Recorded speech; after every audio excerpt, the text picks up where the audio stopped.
ForensicWeek.com show. I'm your host, Tom Moriello. This show invites experts from around the world that discuss, educate, and mentor those viewers who are interested in topics from the crime scene, to the crime lab, and everywhere in between. The show is broadcast live on Thursday evenings, 7 p.m. to 8 p.m. Eastern Standard Time, then archived right here on our YouTube channel.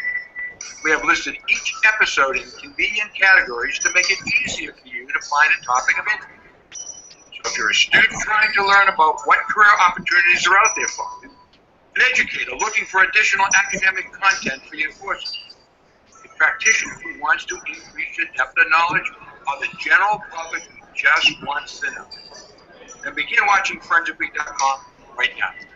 To stay informed about our next show, subscribe to this YouTube channel, or just go to www.forensicweek.com. Thank you for watching.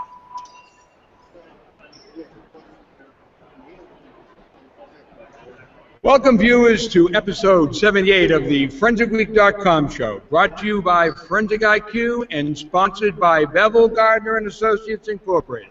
I'm your host, Tom Moriello, CEO of Forensic IQ and professor at the University of Maryland, Department of Criminology and Criminal Justice in College Park, Maryland. This week we are coming to you live from Sacramento, California, where the International Association for Identification is holding their annual Centennial Educational Conference as they celebrate 100th anniversary as the oldest and largest forensic science and identification association in the world. We're able to do this by the generosity of our friends from Bevel, Gardner Associates, a forensic consulting and education group who are sponsoring all three of our live shows this week. This evening, episode 78, IAI Exhibit Hall, Tools of the Trade. We're going to give you, those of you, especially from IAI, who weren't able to come to Sacramento, there's over 7,000 IAI members, and we have over 1,700 of them here. But if you are home, wherever you might be around the world, you can tune in to ForensicWeek.com live, or after the show is done, it'll be archived on our YouTube channel. This evening, we're going to talk to several of the vendors here, so you can learn about what's new, the technologies, the products and services. So that's this evening. Tomorrow night, Tuesday, episode 79, certification, education, and training programs. It's important for our viewers to know and understand what type of certification and training is important in the various fields that you might be interested in. We're going to talk about education. We have several colleges here. We have Union Institute and University and University of Tennessee, who is here, and they're going to talk to us about their forensics program and IAI certification program. We have the person responsible for the certification program that'll talk to you a little bit about the various certifications, the requirements, and why it's important to be certified. Training, Bevel Gardner, who is fantastic in the area of training in forensics and crime scene analysis and investigation, is going to talk to you about their programs and their training. So those of you who are professionals out there who want to build their personal knowledge and expertise, they'll know what's out there. So that's Tuesday. Wednesday, episode 80, the IAI Centennial Museum, a historical journey. Ladies and gentlemen, IAI has been around for 100 years. It began in 1915. For 100 years, they have been a key organization to help ensure the growth, expertise, training of the forensic and law enforcement professions and criminal justice professions. And we're going to learn a little bit about the history and how they have affected where we are today. Let me introduce our ForensicWeek.com crew. Laura Pachuki, she is our producer of our show, a recent graduate from the George Washington University Forensic Science Program. We have Jamal Francis, also a producer, who a recent graduate of the University of Maryland. Both of them, by the way, are looking for jobs, so those of you out there who are looking for some two fine individuals, Laura and Jamal are waiting for you to call. And also we have my lovely wife, Laurie Moriello. She is my biggest critic. She's the one who watches these shows all the time. Laurie's with me today, and she's going to be helping in the shows. By the way, next Monday is an important day for both of us, our 40-year anniversary. So I want to thank her for helping me out. Laurie, thank you. And Laura, if you would tell our viewers how to ask questions, make comments, and keep watching. Sure, Tom. Hi, everyone, and thank you for watching the ForensicWeek.com show. If you have any questions, comments, or ideas for future shows, please email us at forensicweek@gmail.com. If you're watching this show in our live audience at the IAI Centennial Conference, please let us know by tweeting us at Forensic Week. If you're watching us online and like this episode, please click the subscribe button on YouTube. You can watch all archived shows 24/7 online at forensicweek.com. Thank you, and back to you, Tom. Folks, you're watching ForensicWeek.com, a talk show that features real forensic science by real forensic scientists, educators, law enforcement, and legal professionals who find, collect, examine forensic evidence in the performance of their duties. Broadcast live on our desktop and mobile devices on our YouTube channel, www.forensicweek.com. We are a proud member of the Hangout10.com live TV webcast network, which is a series of shows brought to you live using Google+, a social networking service. Now, you may be wondering who these guys are behind me. Let me please introduce them. Tom Bevel. Tom is the president of Bevel, Gardner Associates, a forensic education and consulting company, as I told you earlier. Tom retired after 27 years with the Oklahoma City Police Department, served as a crime scene consultant in over 46 United States in 9 foreign countries. He has been qualified as an expert in crime scene reconstruction and bloodstain pattern analysis in both state and federal courts. Tom, I want to thank you, one, for being here and also for supporting us and sponsoring us. It's really important to us and important to our viewers. It's our pleasure because we believe in what you're doing. I appreciate that. Tom Moriello, Tom Bevel, we got another Tom. It's Tom Griffin, but he does us a favor and he goes by Grif. What? Grif served, same thing, 27 years in the Colorado Bureau of Investigation as a criminal investigator and laboratory agent. As a partner in Bevel Gardner Associates, he continues casework, testimony, and instructing in blood pattern analysis, crime scene reconstruction, shooting incident reconstruction across the United States. Ladies and gentlemen, it's our honor and pleasure to have these two as our first guests, and it's important for our viewers to know, we've got almost 100 vendors out here who provide services and products so you all can do your job. And for our students out there, you need to know and understand and recognize what is out there. You're in college, you're in high school, you're focusing towards the goal of a career. These are the gentlemen who, after you get that basic training, that foundation of education, these are the folks that make sure you have the right tools, the right knowledge, the right skills to do the job that you've chosen in your career. Tom, why don't you tell us a little bit about your organization, the types of products and services you provide, and where you provide them? Okay, our company is actually stationed, or the headquarters is in Norman, Oklahoma. However, our very qualified analysts, they cover the whole width of the United States. We start in Boston, Atlanta, Tulsa, Oklahoma City, Denver, and Seattle. And our company specializes in 10 different courses in forensic science, most of which are 40 hours in duration. Also do case analysis, where we're trying to piece together what might have occurred at some violent incident. We end up providing this service to both prosecution and defense, occasionally medical examiner office, a family, or an insurance company.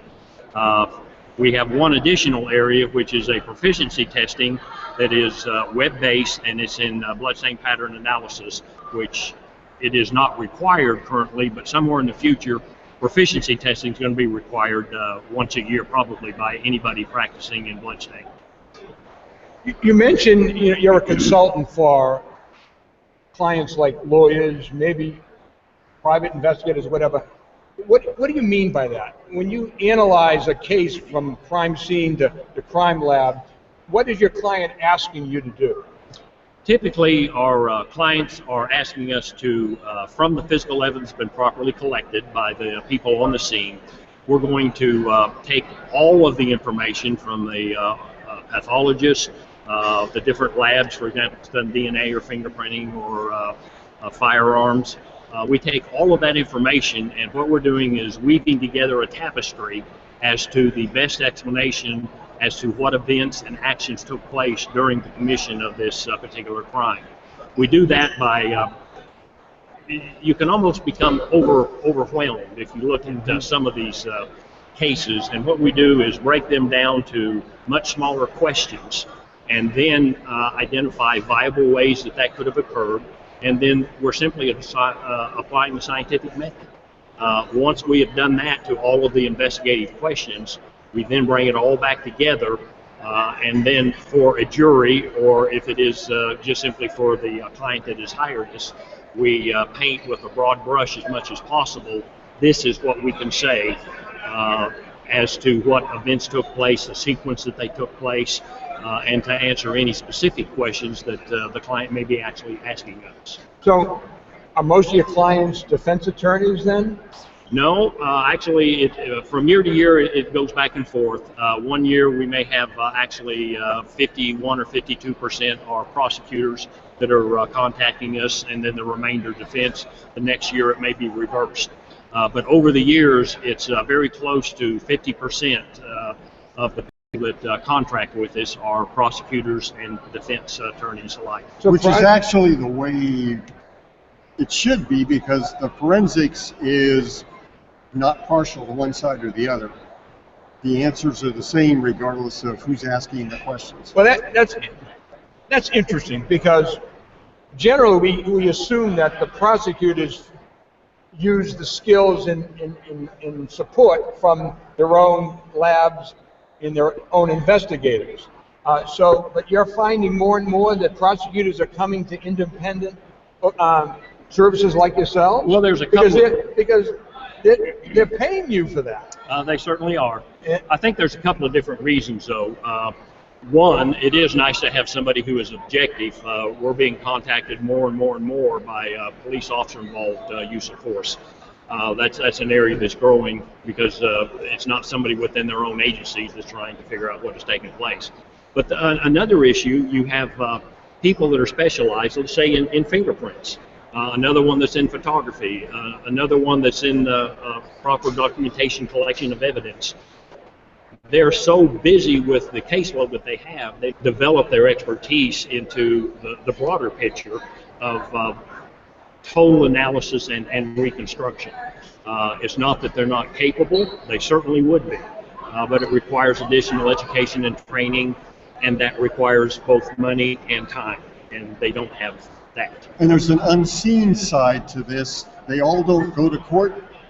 With a lot of our work, the attorneys, whether it's for prosecution or whether it's for defense, when we give them our objective answer, one of the outcomes may be that the sides get together and decide there are no charges, or they're not as severe as what was originally thought, and it works up some sort of deal, plea agreement, whatever, the legal system, so that something never gets to court. And in other cases, it does exonerate people, and if it does that, it doesn't. Now, your staff, do you have experts from around the country that do work for you? How does that work? We have identified 10 people, some of which are partners and some are associates. And just about all of them are proficient in the areas that, well, obviously, if they're going to go to court, they have to be proficient. But typically in bloodstain pattern analysis, crime scene reconstruction, shooting incident reconstruction, also the way that a scene should be processed, documented, collected, and preserved. All of those areas, and officer use of force, all of our people are qualified in those areas. All but one are retired from law enforcement or lab settings. So we have both scientists as well as law enforcement personnel, which gives you a more objective from two different angles of looking at it, Right. from just the lab as well as law enforcement. Do you look a lot at standards? In other words, what were they supposed to do? What were the proper standards to do the job? And would you agree that many times it's the lack of adherence to standards that hurts the most, hurts the folks that are being looked at or questioned the most? I mean, if they miss certain steps and you say why, And sometimes there's a reason that you can explain why maybe it was missed, but and Grif can certainly jump in here. I would say that in almost every incident that a defense attorney is contacting us, what they're after is what didn't the police do? What could they have done that was not done? Sometimes there's a logical reason as to why they didn't do it, and you can explain it. But obviously, the opposing side wants to make the agency, the officer, cast them in as dark a light as they can. Absolutely. And sometimes it's probably justified. An awful lot of the times, it's explainable as to why they didn't do what they did. And that's where, coming from our respective law enforcement backgrounds, we know not every scene is going to be processed perfectly.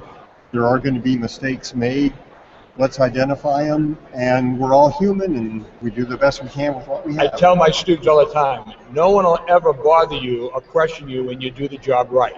They're only going to question you and evaluate you when you haven't done it right, when there's something, an issue.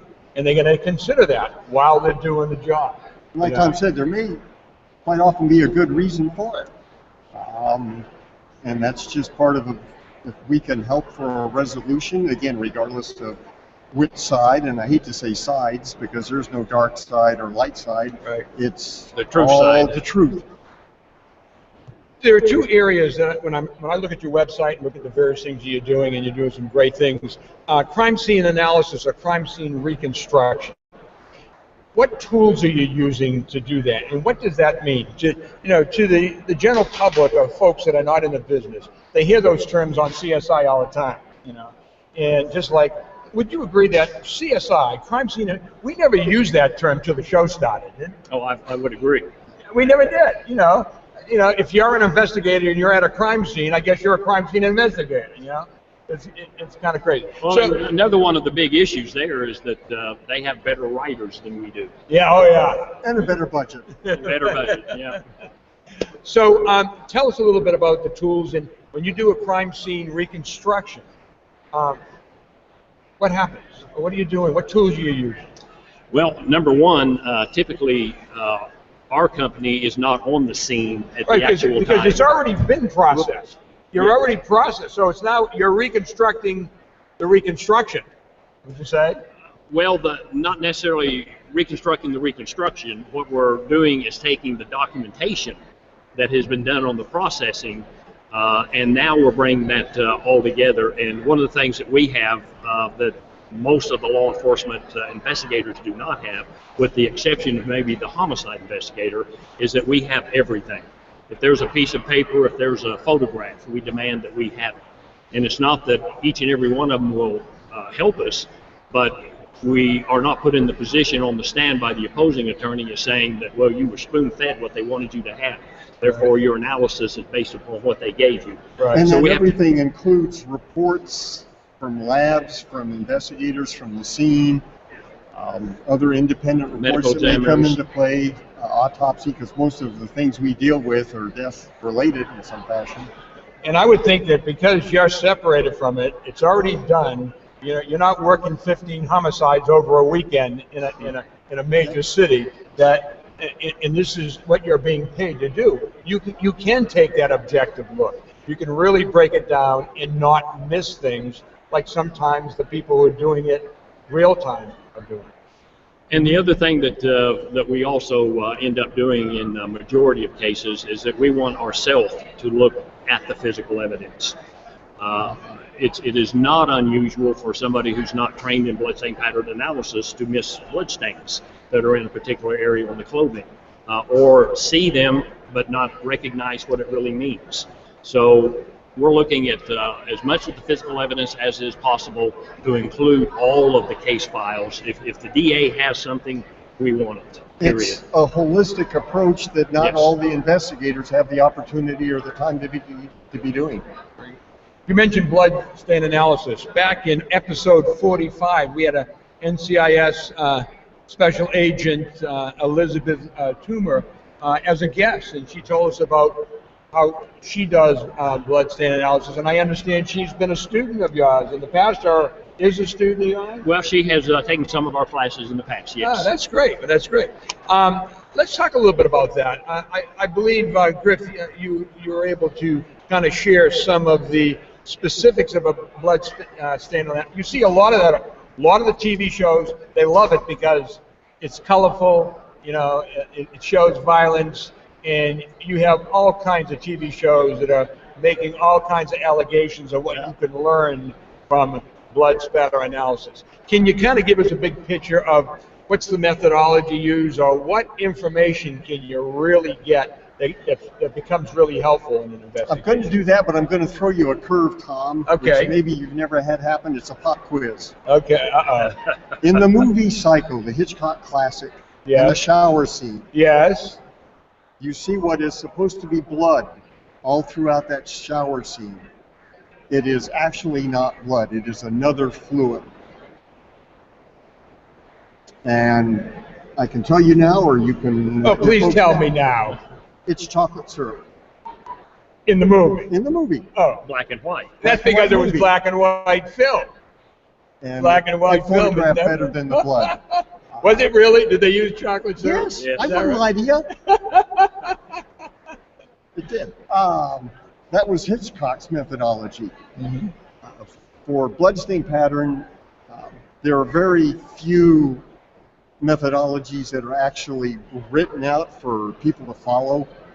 There have been two that have been published in the IAI's Journal of Forensic Identification, and one of those came through Ross Gardner. Now, there's a Gardner- certification for blood stain analysis. There here is. in IA, is that right? And crime scene investigation, crime scene analysis, crime scene reconstruction. So there's 5 right there at IAI that have the 5 certification programs, which I think are going to be talked about tomorrow's episode.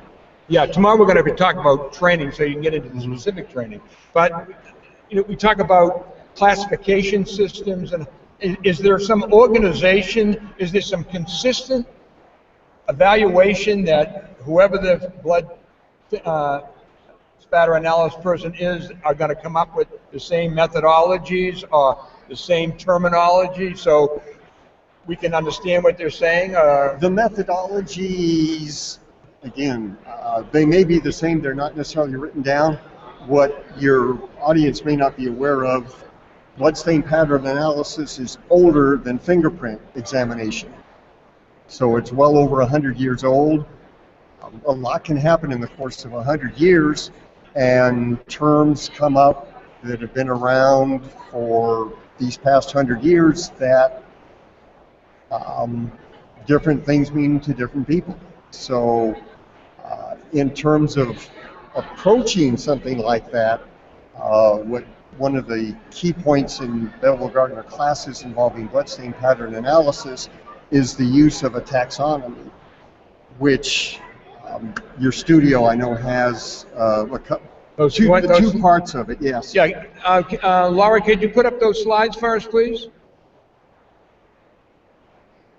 And what we're looking at here, the methodology that we have for Bevel Gardner is in the upper left-hand corner. It's an 8-step methodology, and a key component of that being a peer review. Going back to what Tom was saying on reconstruction, every BGA case is peer reviewed within BGA, which is what should be doing at all agencies and may not happen. The rest of the colorful display there are 2 pages in looking at physical characteristics of bloodstains and following down in a yes-no fashion to look at and come up with the types of stains that are present. Historically, the terms have been mechanistic based. which is how we learned them back in the darker ages.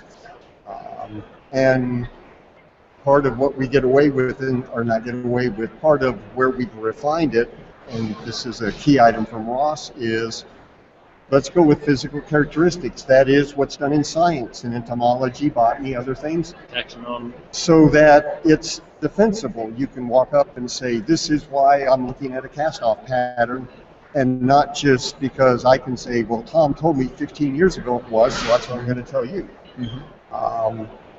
And there are some different taxonomies out there for different authors. I think it's getting more towards that now, particularly with the report, the NAS report from 2009. Are we close enough, again, for something to be considered a science? It means that when you analyze it, you come to a conclusion, a result, and every time you analyze the same thing, you come to the same conclusion, the same result. Are we working at that? So if several different people saw the same blood stains, that using a system like this, they will come to the right and the same conclusions? I mean, can they come to different conclusions? So there's an argument between the trier of facts? One of the things that's nice about this taxonomic approach, if you get to a diamond that you're wanting to answer yes or no and you can't, you stop and you go to the next level up.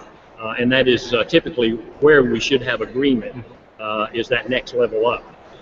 However, this is no different than, I mean, you think of DNA as being the gold standard.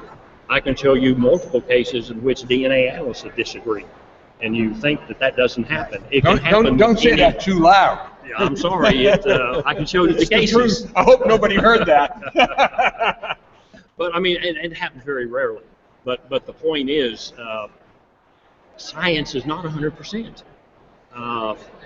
There's always the possibility of additional information, and if you don't consider it, you're not being honest. You have to consider it.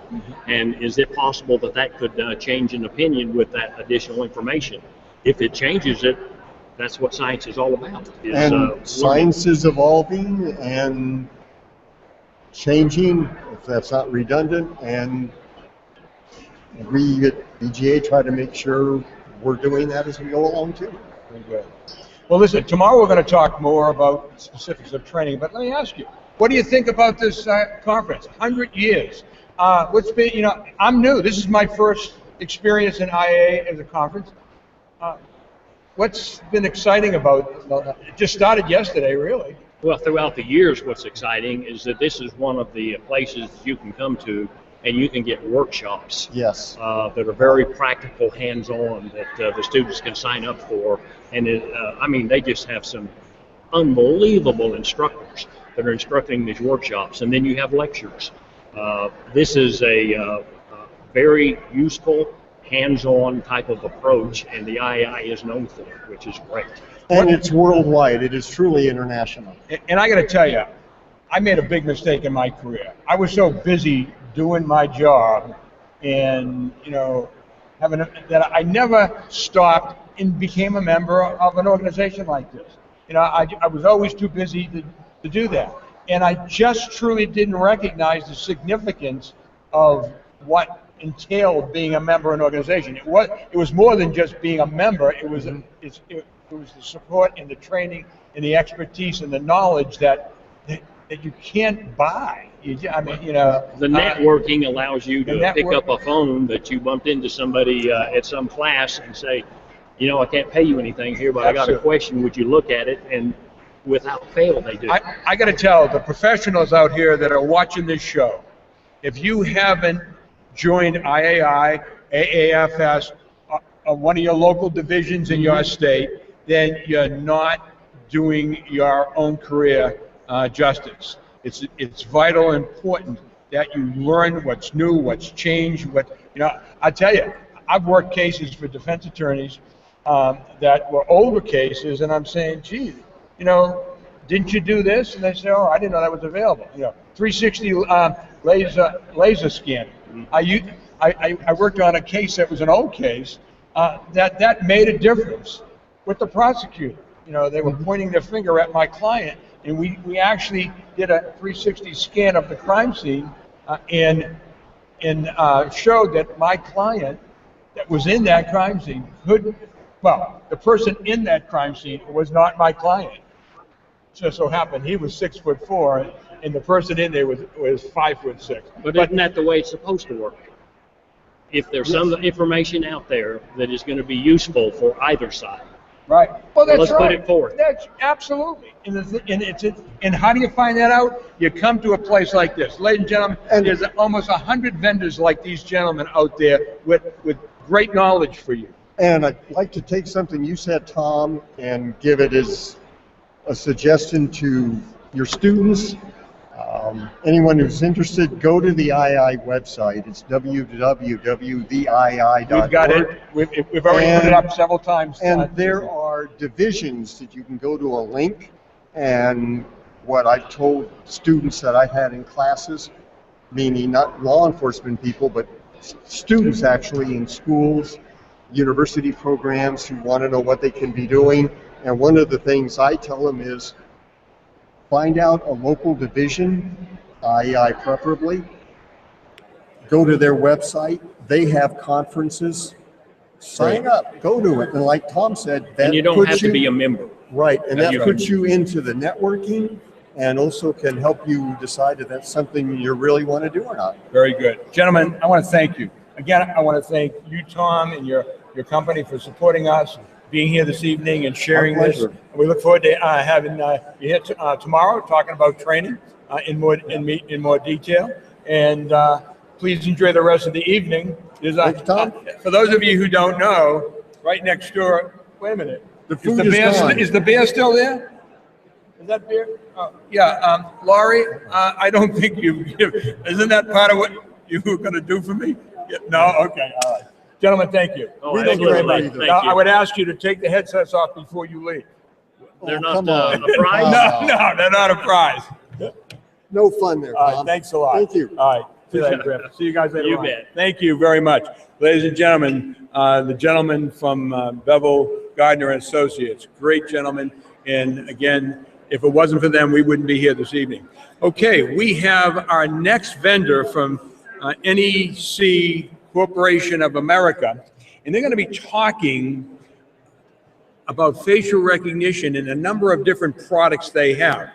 Now, before I introduce our guest, who's going to be coming up here in a moment, we're going to put in a short video that kind of gives a big picture of the 5 different products that NEC Corporation of America have. So, Laura, if you would, please put the video on, and then I'll introduce our guest.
Thank you very much. Ladies and gentlemen, it's my honor and pleasure to introduce you Raffie Beroukhim, who is the Vice President and General Manager of NEC Corporation of America, Biometrics Solutions Division. He's also the Global Law Enforcement Business Leader at NEC, and he's held executive positions at Motorola. I always remember Motorola from my old police days with my microphone. Motorola was right over there every time I had the microphone. As Vice President of Global Biometrics Sales. Raffie, thank you so much for being here. Nice meeting you. Thank you. I know you're busy. You have a beautiful setup over there. And We do. Talking to a lot of customers. I thought it was really important to talk a little bit about facial recognition. I just spent 30 years in the counterintelligence world. Sure. And, with terrorism the way it is and facial recognition, of course, CSI has told us it's been with us for a long time. But what our show is all about is putting some reality to these products. So could you tell us a little bit about your product and your division and the kinds of things you're doing and who your customer set is? Absolutely. So you're right. Facial recognition has been around for a long period of time. What has happened in the last 4 years is that the technology has really reached a level for which you can really rely on it. So in 2010, NIST, National Institute of Standards and Technology, performed a test of all the providers of facial recognition technologies. And they do that almost every year or so. But in 2010, they did something different. They took poor quality images and they did a test. And poor quality images, like for example, a facial image is identified as the number of pixels between the eye or the compression ratio of the photograph. And then when NIST did that test, they figured out that NEC core technology, facial recognition technology that we call NeoFace, which is the name of our algorithm per se, performed remarkably well in both images that are have low resolution between the eyes or they have been heavily compressed. So, as you know, during this show and the CSI, leaving poor quality fingerprints on the scene of crime has always been well known. Right? You could go and you capture a very poor scene of the crime fingerprint and you run it and you find out who the guy is. With this technology, we're now at a point where you can actually now take photographs from scene of crime. Or, everybody has a smartphone, everybody's now capturing videos. Now we figured out that with our core technology, we can actually take those mobile photographs, we can actually take those videos and actually help law enforcement with solving crime. You take, for example, the Boston Marathon case. In Boston Marathon case, there were hundreds of thousands of photographs or videos that was delivered to the FBI, and they were inundated with that information. Now you look at it is that now they're similar to fingerprint repositories, there's also photo repositories. So the key solution that NEC provides today for the law enforcement is a product called NeoFace Reveal. So we take our algorithm name and we've now made it a family of products. The most significant of which is we call NeoFace Reveal. Just so it'll save our producer. You have 5 products that, when I look at your website, Sure. Why don't we just go down each one of them quickly and just highlight each one, and then viewers, you'll see the websites. Later on, you can go and get in and get more detail. For example, the NeoFace Reveal. So if you could put that up, Laura, go ahead. So NeoFace Reveal is our law enforcement product. That the use case for that is that, again, you have individuals that you've arrested in the past and you have mugshot of those guys in the repository. Now you have a Boston Marathon case and you have a photograph of an individual and you would like to identify who that guy is. So NeoFace Reveal is an application, law enforcement application, that you will take partial, low quality photographs and search against a known database and identify the individual. That is NeoFace Reveal. NeoFace Now, reveal. Yeah. but the known database, who has created that? The FBI? The FBI has it. Local law enforcement agencies have it. Are they Today, putting it into a national database? yes, as a matter of fact, FBI, the NGI, which is the Next Generation Identification Solution, also has rolled out a national photograph database of known criminals in the database as well. And most agencies like NYPD, LA County Sheriffs, in Pennsylvania, throughout the United States, each local law enforcement agencies also has these repositories. So the advantage of our solution is that we go get those repositories, we digitize those by placing them in the repository, and then we have these photographs that are coming from the crimes and help develop leads for the detectives. So is it like a fingerprint where it'll give you, if you have in the Candidate database, list. it'll give you a list with the first one being the closest? Absolutely. And It'll then, give you a rank and list. then by hand, you physically look at those at some point. It eventually comes down to mechanically a human set of hands looking at them, and Absolutely. ultimately, Right. it always comes to that. That's because right. everybody thinks that we mechanize everything to a point where we got machines telling Right. people they're under arrest. That's correct. Okay. So we have also on this reveal, we have, in fingerprint, the verification is relatively easy because, you can start and you can actually match. In facial recognition, age, cosmetic surgeries, so, you don't necessarily look the same over as you age. So there's a little kind of an art that goes beyond the science as well. So we're working with the FBI, working with the IAI to train individuals to be able to actually make that match as well. Very good. Let's run to NeoFace Watch. Laura, next one. So NeoFace Watch is our real-time surveillance. So the use case for that is twofold. Border security. If, for example, God forbid, you are at the gate and you're seeing like Osama bin Laden walking in, you want to identify that individual. And you want to make sure that that individual is identified. What about the privacy issue that people are concerned with? There is a privacy issue, and I believe, and NEC believes that there is a medium where the public safety's interest is met as well as the privacy is met. Like, for example, there's a number of cases you look at the use of facial recognition, for example. In the state of Arizona today, every individual that is requesting for a driver's license, that photograph is being searched against all the other photographs in the database, ensuring that one individual only gets one driver's license. Why is that important? Because our driver's license today is our de facto form of identification in the United States. You're singing to the choir here. So there is, we believe that there is a valid need for this technology.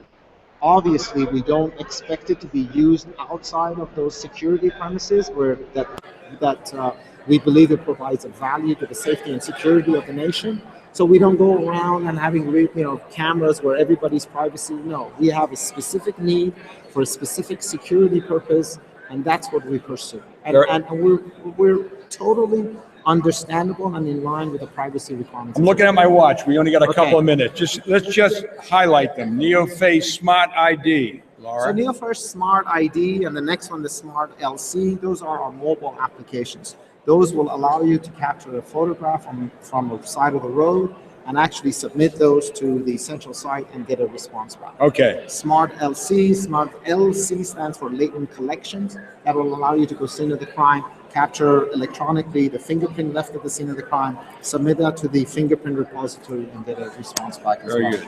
And NeoFace Match? And NeoFace Match is our integration tools that we provide to system integrators and other value-added resellers that would integrate the technology into their value-added solution. Very good. I got to tell you, I would like to do a whole show on this. You should. I look forward to that. And I think we are. Okay. Laurie, make sure you give Raffie all our materials, and I'm going to give you a call because I think it's important. I think it's important. Awareness is important. Yeah. One because in the reference to the privacy issue. Hey, this is not a secret. No. This is what it is. It's there to protect you, right. and it works, and it doesn't single people out, Not at all. etc. So I believe the more they know and understand the better it is. Yeah, it happens to me too. I know, I just hit it. That's okay. Raffie, thank you very My much. pleasure. Thank I you for your time. appreciate it. Thank you for your viewers, and thanks for the opportunity. Okay, good. Thank Appreciate you. it. Take Take care. care. Okay, that was NEC. Facial recognition, ladies and gentlemen. We're going to learn more about that. I think it's a vital tool for law enforcement. Well, let me tell you, we're going to our next and final guest this evening. This is a gentleman that I have been seeing for a long time. Mike, come on in here. This is Mike Grimm. Mike Grimm is from Union Hall, Virginia. He's vice president and forensic consultant for Evident. He's a certified fingerprint examiner and has provided his forensic expertise for over 40 years, 13 years with the FBI, 24 years with the state of Virginia, and now the rest of those years as a private consultant for private investigators, etc. This man is somebody I see at all these conferences. He and his wife Judy and his son Mike Jr. In fact, I got to say, a few years ago, Mike, and I think I was talking to your wife in Mike Jr. At the University of Maryland, we had a crime scenes in the classroom forensic science workshop for high school teachers. That's where we, more and more biology and chemistry teachers in high schools are being told, hey, starting next fall, you're going to teach a forensics course. Right. And they're saying, what do you mean? The only thing I know about forensics is what I see on CSI once a week. And I'm very impressed with them. They really work hard, but what they do is they call people like me. Can you give me something? The textbooks that they give them to use are 8 years old. Sure. Rich Saperstein's old versions. So we brought them together. We had like 28 of them from around the state of Maryland. We had some from Chicago. Mm-hmm. And the bottom line is, not only did we want to teach them some things they could give to their students, but we wanted them to know about what tools are out there. What's out there? What are the tools that crime scene investigators and forensic science use? Evident is a company that provides the necessary tools for crime scene investigators, for forensic scientists, for medical examiners. They're the people you go to when you're looking for the kinds of tools that you need. And Mike and Judy were able to provide us with some great stuff and materials for our students that they could walk home with and share with their high school students. So I really want to thank you for that. It's our pleasure. And I want you to tell us a little bit about Evident. Tell us a little bit, how long you've been a corporation, okay, and your customer sets, and you have a unique tool, something new that you're going to share with us tonight. Sure. Too. Yeah. Evident started in 1992 as a result of my occupation, obviously, and the IAI. My wife and I and my sons were at an IAI conference in Atlantic City, New Jersey, at the Trump Taj Mahal, and I was approached about being a distributor for some of the forensic products that were there. Due to the fact that I was working for the state of Virginia at the time, there was a conflict of interest for me to delve into such a venture. So I coerced my wife to come in off the beach and to talk to one of the vendors that was interested in us, and that was the beginning. She started selling forensic products a couple of weeks after that. She incorporated, and the rest is pretty much history. We've been in business since '92, and the company has grown substantially. We currently have approximately 18 employees working for us, and we're located in Southwest Virginia. And, Laura is putting up your website so people can see it, and okay, we'll be able to go to it later. Why don't you show us this new instrument that we were trying to get you to see it. We're going to try to do that tonight. He'll tell you a little bit about it, and then we're going to see if you can experience it. Laurie is getting ready with a filter. You don't have to do it yet, Laurie. and then we'll talk a little bit about it. Okay. The use of forensic light sources came about Bring it up so they can see Okay. it. Back in the 1970s, late 1970s, they discovered that using a laser, the light that was emanated from a laser would cause certain latent prints to fluoresce or luminesce under the light. At that time, we were not aware of the fact that we needed fluorescent powders to enhance them, or forensic dye stains that would enhance the latent prints. We just basically went for the inherent luminescence. The light that was emanated from the laser would cause certain properties to fluoresce under that light.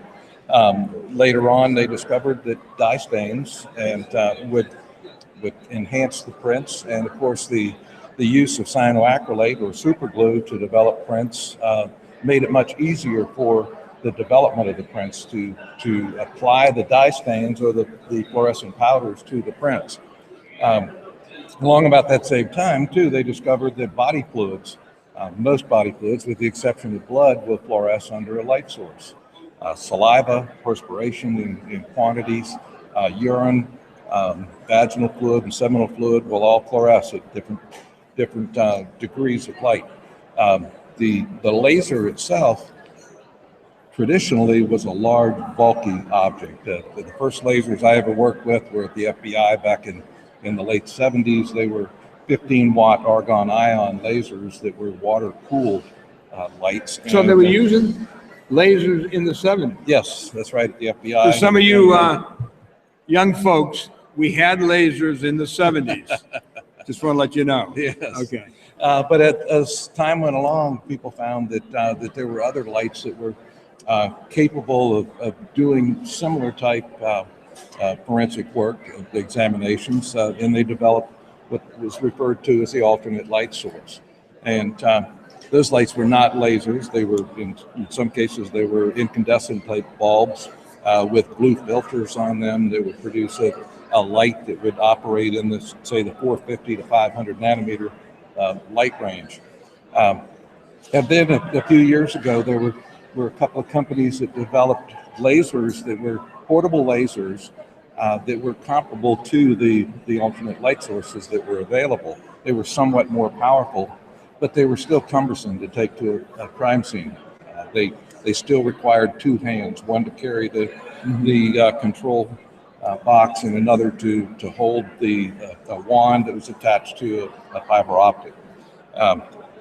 And not until recently, when this particular light, which is a Fox Fury laser, was developed, were you able to have single-handed use of a laser at a crime scene, which is very important, to be able to just use one hand to carry the light. You've got another hand to do processing or recovery of evidence. So this is a very versatile Now, are you light. placing powders or chemicals on a surface before you? Yes, well, to begin with, first of all, you should actually examine the scene with the laser for inherent luminescence, and that could be there could be any number of things that will fluoresce under a laser light or a forensic light source. And you're going to examine it first without applying any dye stains or fingerprint powders. Your fluorescent powders are basically a paint pigment that is lightly brushed on the surface, just like traditional fingerprint powders are applied, and they will fluoresce under the laser light or forensic light source. The difference between the alternate light source and the laser is the intensity of the light. The laser is much brighter. So therefore, the fainter the latent print.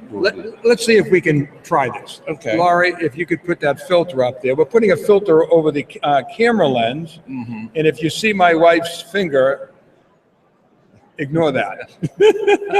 You're good, Rob. Yeah. You're good. Now All the laser light itself, and if I can make sure I got the. I'm wondering if I shut do I need to shut these lights off? I don't know if you can see the intensity. Actually, I don't have the. Oh, you didn't take that with Bring you. the All right, so we specimen don't have to worry about it. Yeah. Okay. But due to the bright lights in the room here, it's very difficult to see. But even without the lens. If you remove the lens there, you can see the bright blue light that is emanating from the laser itself. That is very similar to what you would get with a traditional forensic light source, an alternate light source, but the intensity is much If you're searching like a bed on a rape case, right? Will biological fluids fluoresce with just the light source? Well, you need the light source, plus you need a barrier filter, an orange barrier filter, or orange goggles, for example, like these. These are made specifically for that purpose, so that you can visualize the fluorescence. And then, without the fluorescence. Then with the camera, you just put the filter on. Yes, the orange barrier filter goes on the camera, and you can photograph any biological stains or latent prints or synthetic fibers. A number of narcotics will fluoresce. There's Great. A lot of research being done with gunshot residue. Ladies and gentlemen, again, if you want to keep up on what's current, what's out there, you go to a company like Evident, go to their website. We've placed the website on several times for you, and you can keep up. If you want to learn more about the laser, go to their website. They'll tell you more. They'll tell you where to order it without any difficulty. But before we let you go, because the time is almost up, when I was looking at your bio, it read, he currently holds the world record for the oldest post-mortem fingerprint identification. Yes. What does that mean? Well, actually, you got 2 minutes. Okay. Give me the 2-minute version. All right. In 1948, an airliner crashed in the mountains in Alaska. It crashed into a glacier, and the airline and the victims that were on board were never recovered. There were 30 men on board the plane. In 1998. All right. Now, when did this happen again? This was in 1948. 1948. In 1998, the wreckage was located. In 1999, a human arm was located in the glacier, and it was several miles actually from the location where the crash took place. The glacier had carried it down the mountainside. The arm, they attempted to retrieve fingerprints from the arm to identify it. They were unsuccessful due to the fact that it had dried to the point that it was almost like a piece of wood, and there was no visible ridge detail on the hands. We at Evident have a chemical that is excellent for restoring ridge detail on living individuals or on deceased individuals. We rehydrated the hand, the fingers, and were able to get legible fingerprints from the hand, and subsequently I was able to go back and compare those fingerprints with fingerprints of the individuals on board the So you plane. had known possible. Yes. Fortunately, as a result of the plane crash, the government, actually the U.S. Coast Guard, which all of these people on board the plane were with the Coast Guard, or I'm sorry, not the Coast Guard, but the Merchant Marines. They had maintained their records on these people, and I was able to get copies of the ink fingerprints of those individuals for which they had prints, and made a comparison and identified one of the individuals. Very good.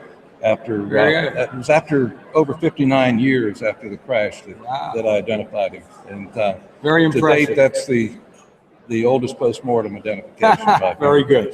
Well, listen, Mike, I want to thank you very much for spending some time up here. I know you got a lot of people up there, a lot of customers that you need to inform. I appreciate all you do for the community, for us at the University of Maryland, and we will see you soon. I know I'll see you tonight. Yes. Later on, Evident has a social down the street, and I've been invited. Laurie's been invited, so we'll both be there. Laura and Jamal would like to have you come, but by the time you fly out here, it'll be too late. Sorry about that. Okay, thank you. Pleasure. Take your heads off, otherwise you're going to pull half everything off here. Thanks a lot. Thank you. All right. Ladies and gentlemen, that is Mike Grimm from Evident Incorporated. I want to thank our guest this evening. I tell you, this just went way, way too fast. But tomorrow we'll be here again at the conference. I'm looking around. In fact, I haven't done this, and I want to do it for those of you that haven't seen the crowd, I'm going to change cameras here for a second so you have an opportunity to see. There it is. There it is. That's over here. Hold on, I'm going to show you. Okay.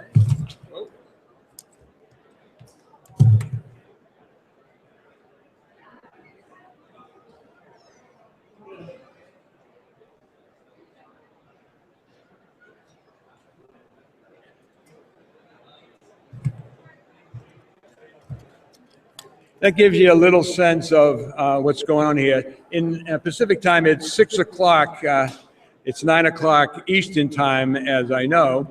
So we're going to sign off here, and I'm going to change cameras again so you get to see me.